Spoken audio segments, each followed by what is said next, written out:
Hey guys, what's going on? Back with another video. Just wanted to go over a little market recap and go over a couple of my trades. Also, we have a new Discord group that I'm promoting and putting out there, and it's free for anybody who wants to join.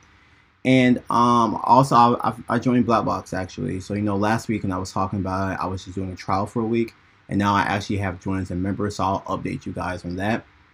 But for right now, we'll just go ahead and go over the market recap and what the market had did today. And the market was up about 500 points, I believe, today. Let's see. Yep, the Dow closed up 529 points, S&P up 36 points, and NASDAQ up 15.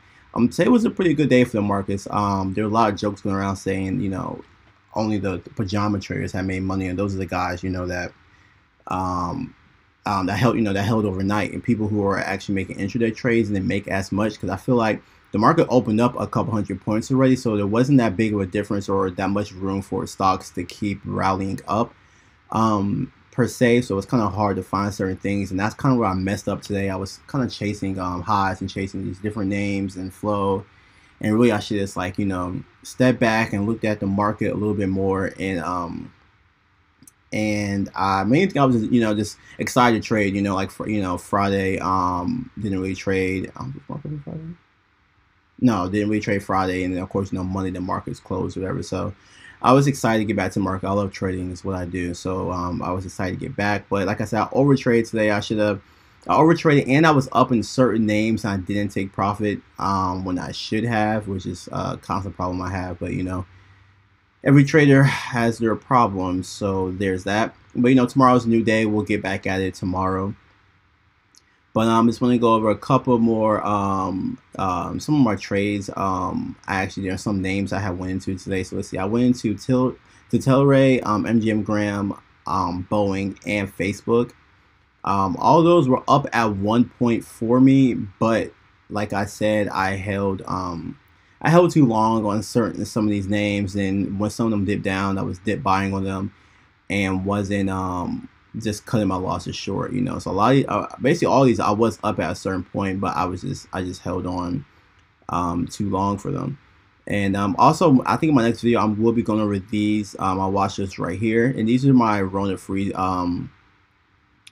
stocks, which won't be affected by coronavirus, even though a lot of these, and that should tell you how weird of a day it was. I mean, we were up 500 points, and there's still half of the list right here is down. Facebook ended up being down, Zoom, Uber, Activision, Grubhub, and Apple were all down today. So like I said, it was it was definitely a big gain in market today, but it was still kind of weird. I don't know if it just was not much volume in the market, or like I said, most of the names had made their moves already this, before the market had opened, or 10 minutes into the market opening, and then after that it's kind of fluctuated and went up and down.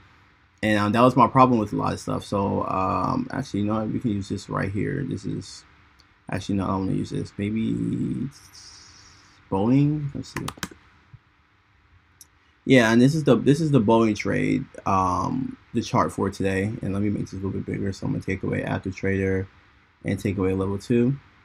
So I believe I saw some market orders coming in, so I might have got in I believe it was at a high, so it might be like up here or something like that. And like I said, I don't like holding too long. I try not to hold that long, and I wasn't just willing to wait the whole day, or I might have gotten an earlier action. As you can see, the market Boeing opened up here around 145.27, and then it closed down, like it jumped back up to that high.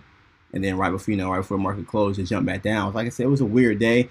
And Boeing actually is in the Dow. It's a stock including the Dow, so it really correlates to what the Dow was doing. Boeing, I think Boeing, they say it supports almost like 30% of the Dow. So Boeing's having a really horrible, really good day. It really is going to affect the Dow and how many points it's up. So I figure this one would do pretty well today.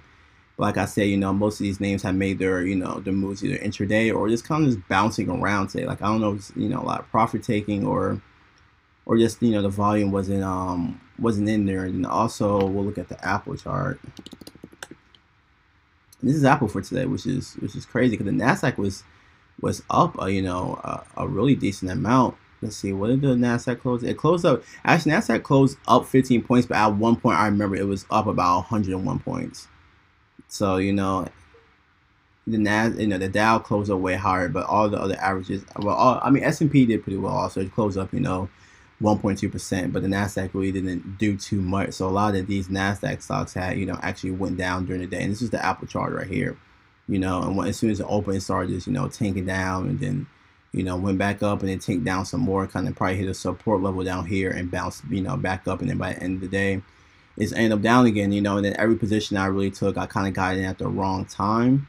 So, I was buying, either at the highs, and then, selling, way at the lows, way down here, or I might, buy like up here and then see it kind of, dip down. I'm thinking, it's done around this level, and I'll, dip by, and then it goes down some more. So I think that might happen to Apple for me. I have to go back and look, and when that happened, I just went ahead and, exit my position and, try to start fresh or find some more flow that was coming into the market. But today I think I ended up down about $800 today, which isn't bad in the grand scheme of things, but you always want to have a positive day. But like I say, tomorrow's a new day, so I'm not too, not too bummed about it, not too bummed about it, excuse me. And that's the thing about trading. You can't take, yesterday's worries or problems into the next day and think, I'm gonna beat the market today. I'm gonna make all that money back. I lost $800 today, but tomorrow I'm not looking to make $1,600 or $800. If I make $300, that's still positive in the day. When you try to get back at the market, that's when you lose. And that's just some of the things that happen. So I went over the market cap recap today. I went over overtrading, which is something I did. I kind of overtraded today. I only like to trade around 3 positions. I think I traded around 4 today simultaneously. Chasing highs, went over that. I went over market gaps, how the market kind of gapped up overnight, so it kind of left no room for any of the stocks to to run. So when you have the stock market open up 100 points, it can run up to 300 points, and that's a lot more room. But when the market opens up 400 points or wherever it is, and that margin gap is so small, it's kind of hard for those names that you really make moves. And also, okay, the Discord group, guys. So in this video, I will link down below the Discord group. I just created that. I have a couple of people in there already that I'm just shouting out trades to. And it's not just for people who are a little past the beginner level. It's for beginners also. So you don't have to trade when you come in there. You could just just come and peek in and just look at what I'm talking about, what the other people are talking about in there. Just kind of get a feel for the market. So that's why I would say it's for beginners also. Some groups are not for beginners. They're calling certain trades and different things and lingo is going on. But there's definitely some beginners in that Discord group that you guys will, or beginners can mesh with well, and it's not that hard for a beginner to understand. And the setup for the rest of the week, I'm just seeing how all these names really just play out. How the coronavirus is, the stimulus bill is going to come through. Different news that's going to affect the markets. How one thing I'm looking at too, I concentrate Apple a lot too. So I'm seeing what Apple is doing this week. I'm really happy too, because with the flow that's coming into these names, earnings is basically done. Earnings season is just about getting to the end. So a lot of the flow that's coming in is actual true flow. When you're watching all these market orders come in through BlackBox, which I'm gonna show you guys in a second, during earnings season, it's kind of hard because those trades could be earning plays. So this could be guys just gambling on those earning plays, and I really don't like to trade around earnings season. It's kind of hard to get a feel for like what actually is true trades and what's just like earning plays.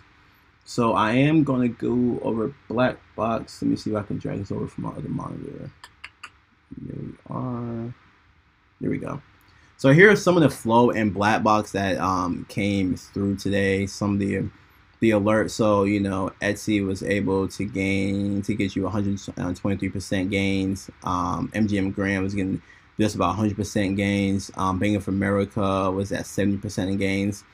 And these are the ones I didn't hop in. And this is show you how weird the market was. And like I was saying, the market was up 500 points today, and the S&P was up a substantial amount.